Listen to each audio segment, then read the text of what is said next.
Maintenant, un enfant est encore sur le sein de sa mère, dort dans le lit conjugal, fait des tempêtes émotionnelles, bref, il fait ce qu'il veut.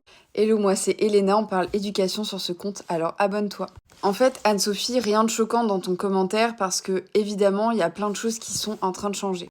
Toutes les personnes qui ne disaient pas faire ces pratiques avant, maintenant, peuvent le dire sur les réseaux et forcément, on a l'impression qu'il y a une énorme vague de changement, mais en fait, pas du tout, ça a toujours existé. Ça a toujours existé et ça a toujours été normal dans plein de pays comme les pays du Nord, comme le Danemark, la Suède, la Finlande et plein d'autres, les Pays-Bas et d'autres.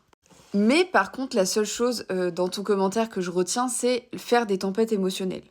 Alors, faire des tempêtes émotionnelles, ça a toujours été, ça a toujours existé. L'enfant a toujours été un enfant, c'est-à-dire quelqu'un en apprentissage qui ne sait pas gérer ses émotions.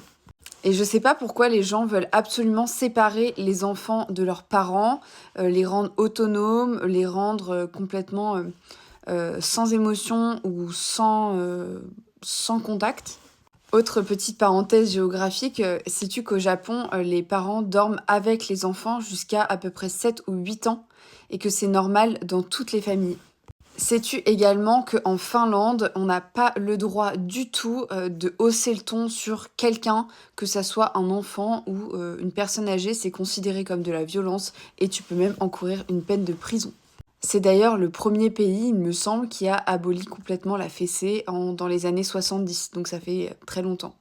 Et c'est d'ailleurs pour ça que les pays du Nord, donc très très au Nord, sont bien moins victimes de tout ce qui est violence, agression, etc.